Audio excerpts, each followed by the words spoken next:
Hi, I'm Jody from Sportsmith's Tech Support Team, and today I'm going to demonstrate how to assemble the new Schwinn Airdyne AD6. Now open up the box. Once you've opened the box, you'll notice that your manuals are here. Just pull them out. Remove the console support bar from the package. Remove the right and left foot pegs. Remove the seat post from the box. Remove the console and batteries. Remove the water bottle holder. Remove the front and rear stabilizers from the box.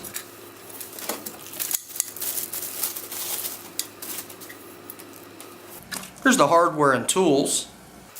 Now remove the right and left handlebar from the box. Remove the seat from the box. Now you have just the frame and pedals left in the box, which can be lifted out of the box, but without the use of a second person, you can also just cut the box away from the frame. Once you've cut along both sides of the box here and here, you can just fold this flap back. And now it's much easier to remove the frame from the box. Once you've cut the box open, you'll see your pedals. Okay, now that you have your Schwinn Airdyne AD6 unboxed, the first thing you're going to want to do is you're going to want to install the front and rear stabilizers. But before we do that, I wanted to mention, when you get the frame out of the box, it has some little plastic covers here. Those are just there to keep that point from coming out of the box during shipping, so you can just remove and discard those from each side of the bike. To install your front and rear stabilizers, the first thing you're going to notice is that the hardware is pre-installed into the stabilizers, so they're not included in your hardware card. But you will need the 6mm hex wrench that is on the card. The stabilizer with no wheels with the Schwinn decal will go towards the rear of the bike, where the seat is, with the Schwinn facing out towards the back of the bike. The front stabilizer that has wheels will go on the front portion of the bike towards the fan cage, and will have the wheels facing out away from the bike.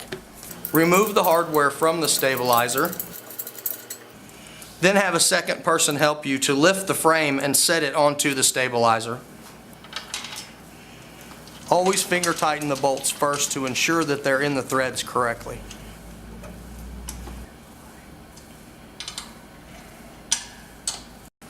Repeat the process for the rear stabilizer.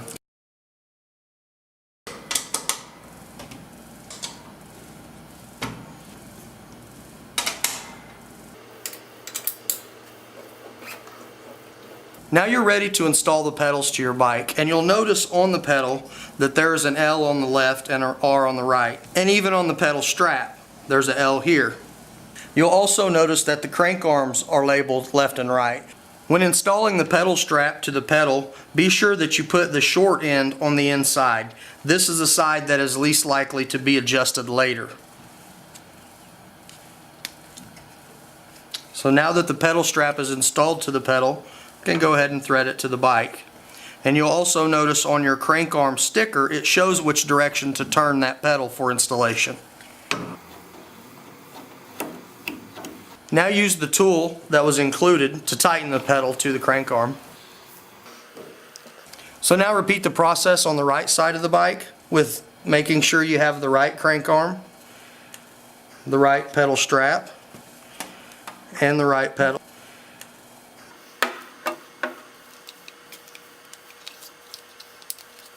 And then install the pedal to the crank arm. Finish tightening the pedal with the included tool. The next step is to install the console support bar, which you'll notice in the frame, in the holes for the console support bar. On one side you have a cable coming up, and there's a little twist tie in that hole. That's just in there to keep the cable from falling in the frame. So before installing the console support bar, you're going to want to loosen that. But don't let the cable fall into the hole. You'll notice on your console support bar on one side you have a cable. You just want to connect that in. Make sure it's fully connected.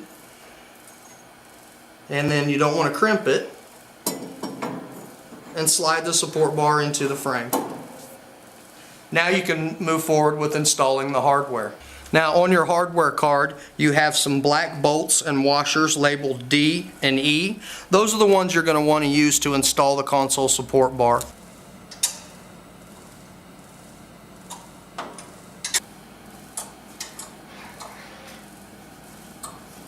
The next step is to install the console to the bike, which you will do so by connecting this wire to this one. But first you're going to have to remove the hardware here, and then you mount the computer through these 4 holes. So now I've got the screws out. All I've got to do is just untwist this twisty tie here. And again, be careful to not let that cable fall into the frame, because it can be very difficult to feed that through there. Connect the cable. Then you're going to feed the extra wire into the back of the computer here. And make sure you get all of the wire in there and do not pinch it. Now that you've carefully made sure you've got the wire out of the way and it's not being pinched, you can go ahead and install the console to the frame. Install the batteries into the console. Make sure that the negative or flat end goes to the spring on both sides, like so. The next step is to install the water bottle holder to the bike using the hardware that's installed into the frame.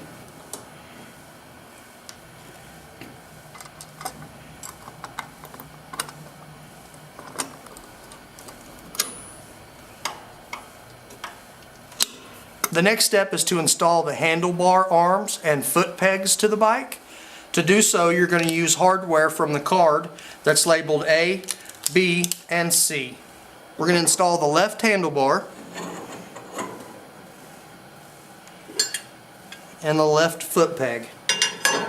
Now, as you can see, if I just let that fall, it doesn't actually line up with the holes. So you will have to find the holes to line them up and get your hardware started.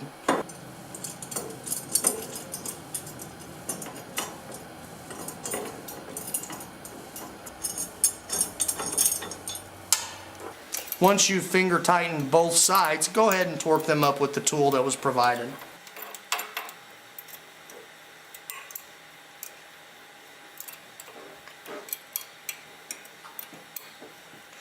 Now install the seat post into the bike, making sure the holes face the back.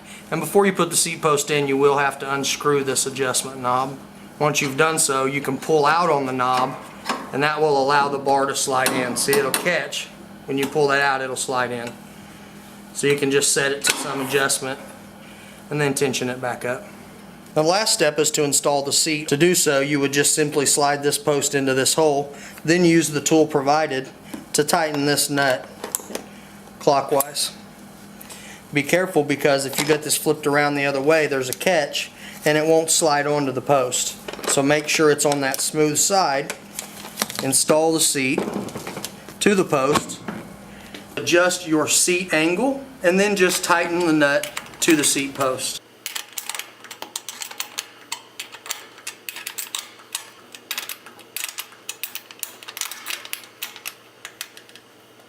For more information about the Schwinn Airdyne AD6, please visit www.sportsmith.com. And now the assembly of your Schwinn Airdyne AD6 is complete. This concludes the demonstration.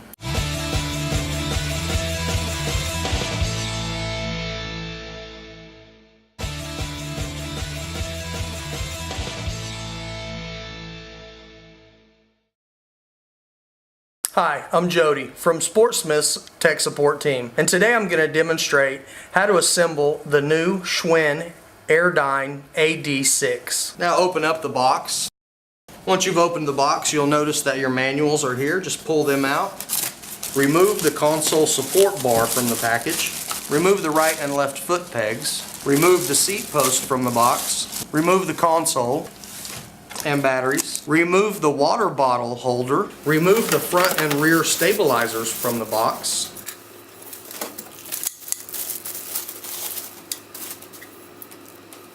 Here's the hardware and tools. Now remove the right and left handlebar from the box.